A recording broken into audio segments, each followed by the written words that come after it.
like how I started my last unboxing video with the SWFA and why I like their box, Sig did the exact opposite, and it decided to make this absolutely beautiful looking box with great illustrations, lots of text, lots of really nice colors on it.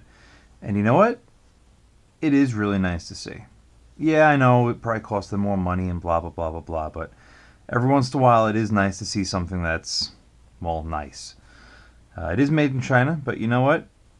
That sometimes doesn't matter. And these Romeo 5s have been getting really good praise. And when a buddy of mine said, you know what? I need a small red dot from the top of my 1022 takedown, I said, you know what? I think I got just the thing. I figured let me start with the Romeo 5 and give it a rundown and see if it'll be a good fit for him. I wasn't going to recommend something as big as like a Strike Fire 2 because it's just too big, it's too heavy. The 1022, especially his, is the light version. Lightweight gun, it's small, and my friend, he's really big into things being tiny and as simple as possible. When I saw some reviews on this, I saw some pictures of it, I figured, you know what, this would be a good place to start.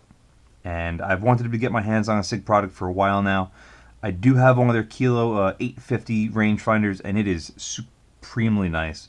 So I figured, why not? Let's give this a shot. So, enough about ranting, let's see what's inside this box. Any second now. Alright, fuck this. Really thick cardboard, really sturdy. I'm sure you could park a truck on top of this and it'll be fine. A little bit of foam on top. A little lens cleaner. Nice little owner's manual.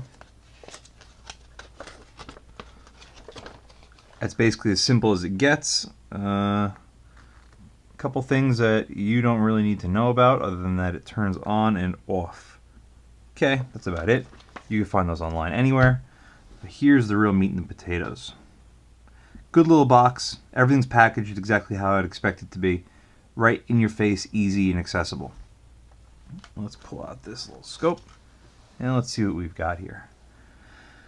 This thing is tiny. Really tiny, like smaller than I was expecting it to be. And I was expecting it to be pretty small, but wow, this thing is minute. If I had to compare this to a Strike Fire 2, which I'm pretty sure is the norm for most people as far as what a red dot should be, this is at least, at most, half the size of it. Really interesting to see, especially when you realize that this bottom piece unscrews. Anyway, put that down. This is the other base for it, which we'll take up on that, which is what I'll probably end up using on this gun, on this site anyway. We have a spare battery, which I'll leave in there, and we've got a nice little Torx bit. Assuming this will be to remove this lower base, and I am not wrong. We'll get to that in a sec. Other than that, that's really it. But look how nice this foam is. Very well done, Sig. Especially for the price point. These things are pretty inexpensive. Bought this on Amazon for like $120, $130. But being cheap, coming in a nice box are all fine and dandy. But how does this thing really start to look? Well, right off the bat, I like the bikini cover. It's actually molded to fit the strange angles on the side of it, which is a nice little touch. Not great for if you have to pull it off in a hurry, but it's also really not that obtrusive. It's very small, it's very sleek, as you can see. Comes right off, and that's basically it. So you got two buttons on top, plus and minus, plus should turn this thing on. Hold for about 2 seconds and it turns on. You get a nice little red dot. I'm assuming it's going to start off in about the middle of its power band. But before we go there, let's take a look at the controls of this thing. So this is the battery cap, which is on there pretty good. The O-rings on this are interesting as they are not covered, they are exposed. So they're not in the cap, they're actually on the body themselves, and this right here is the O-ring. So you got to be careful not to get this thing cut. If this thing gets a little nick in it or something like that, this will not hold water or anything else back from getting underneath the cover. So you got to be careful of that. Bit of an interesting interesting way of doing that. Yes, it is effective. Yes, it does work, but it really leaves that O-ring open and exposed. So it's definitely something that if you're constantly taking this cap on and off, to keep an eye on, because this thing can get dried out too and start to rip or not seal properly. And the last thing you want to do is have moisture get underneath this cap and mess up your battery compartment. As far as the elevation and windage turrets are concerned, the elevation is pretty hard to get to. It's very well recessed. Not that it's a real big negative, only because how many times you're really going to zero this thing in. But I'm having a little bit of difficulty getting it unscrewed at first. There's very positive O-ring tension on there, so I wouldn't worry too much about water getting in there. And just like on the battery cover, the O-ring is down at the base, and it's at least on this turret and the windage as well, it is fairly covered, so that's nice. Oh, the inside of the cap itself tells you which direction to turn it, as well as the actual outside body of the scope. And it also says the increment. So this is 0.5 MOA, which is perfect for a red dot. If you're looking for more precision than that from a red dot, then you're getting way too involved in it. Even if this was a 1 MOA per click, it would still be adequate enough. I think this is a 3 MOA dot. Sorry, 2 MOA dot. I didn't want to go larger than 3 for a 1022. It's going to be used at about 50 yards. It's going to leave him a little bit more wiggle room for getting more precise shots because it's a smaller dot. Anyway, 0.5 MOA is perfect. But let's hear the detents if we can. Very positive, very sharp, very little give before it decides to lock into the next detent, which is very nice. Very nice detents on that. Very solid too. It takes quite a bit of force to get that thing to rotate, which is going to be good, so you're not going to have to worry about any accidental turret adjustments when you're shooting this thing on a high recoiling rifle or pistol. Which, can you put this on a pistol? It would be big, it would be a little heavy, but you absolutely could, because it's still pretty small. And as far as weight goes, even with the large base on it, it's not very heavy. Probably a couple ounces. I'm not overly critical on stuff like that. But let's take a look at the windage elevation, the windage knob, to see if this is the same as the elevation. And again, yep, 0.5 MOA. And if the markings on the outside rub off, when you flip the cap over to make the adjustment, I don't know if you can see it in there, but it does have an arrow and which direction it will be going when you turn it that way. But how are the detents on this?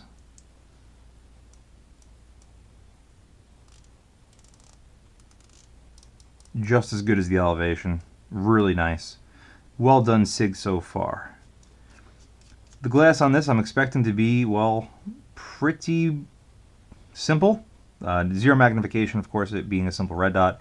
As far as color change, I'd say a minor green tint to it, but so minor that you'll probably never even notice it on regular usage.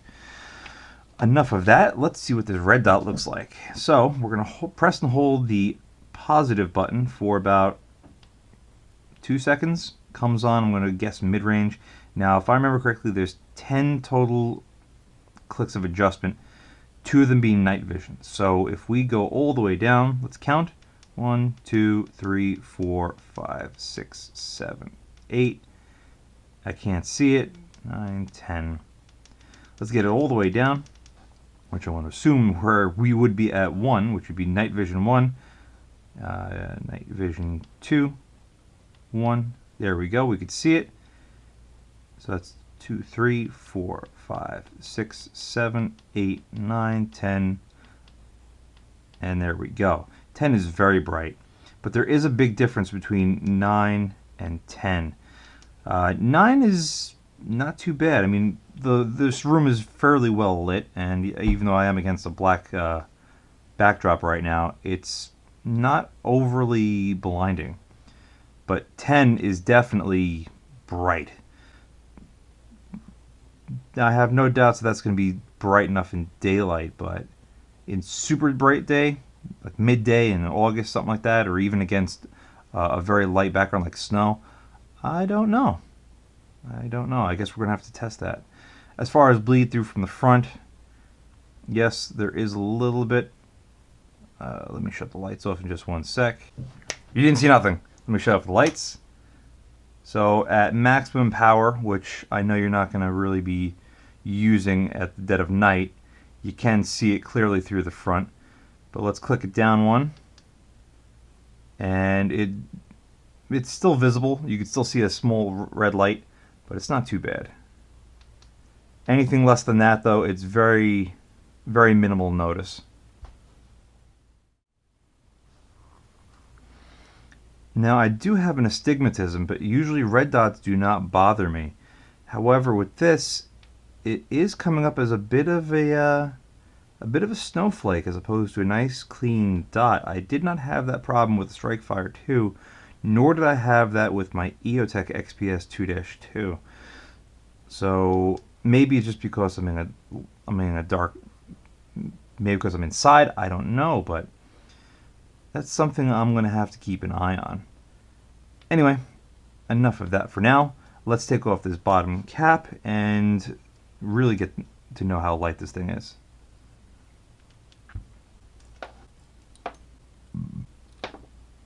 And voila. That's a very simple design. I do like how it has a key in the middle, which will keep everything nice and tight, and just in case the screws decide to loosen up on higher recoiling firearms. But very good positive detent on that. There's zero wiggle room, even with all four screws out. Nice and solid. I like that. But that's going to be off to the side for right now. I'll put that on later. What do we have? Designed by Sig Sauer in Oregon, assembled in China. No surprise there for the price point. I mean, at $120, you can't really expect much more than that.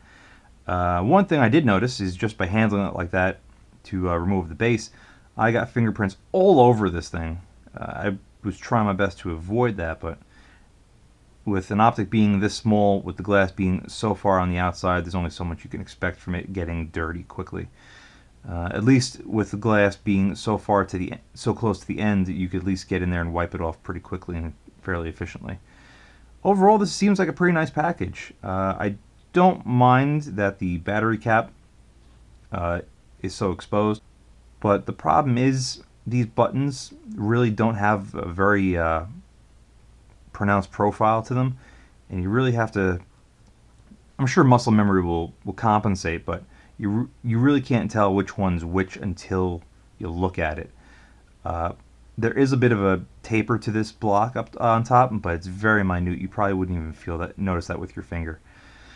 I guess this is something I'm just going to have to train for, or at least my friend's going to have to train for.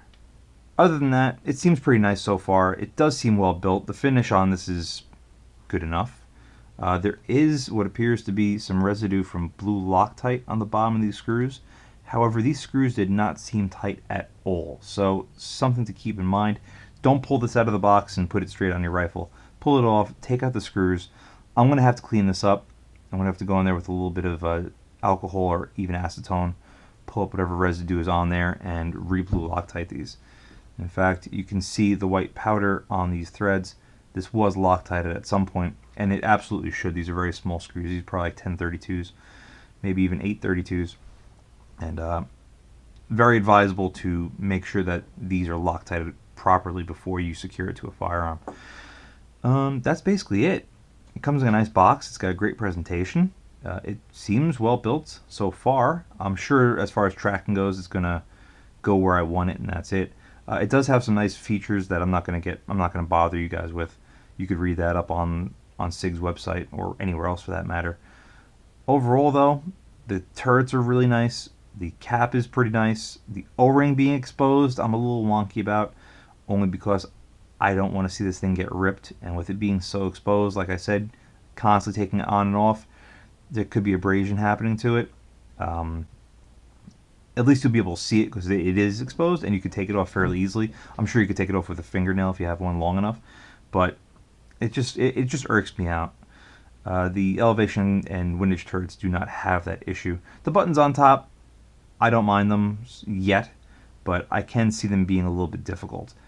On a scope of this size, I wouldn't mind it having a turnstile on-off switch, like some of the cheaper scopes, like the Bushnell TR25, I think it is.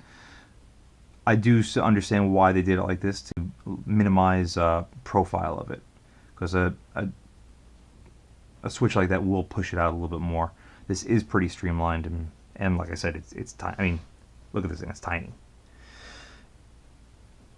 Well, that concludes this unboxing video. I'm going to do my regular review on this shortly.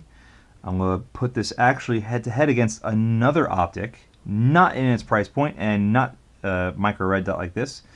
Instead, it's going to be something a little bit different for the same rifle. In fact, I told my friend I was going to buy him something. I actually bought him two things. One of which I'll probably end up keeping for myself. The other will eventually go to him, but find out what that is later. Anyway, thank you very much for watching. See you again next time.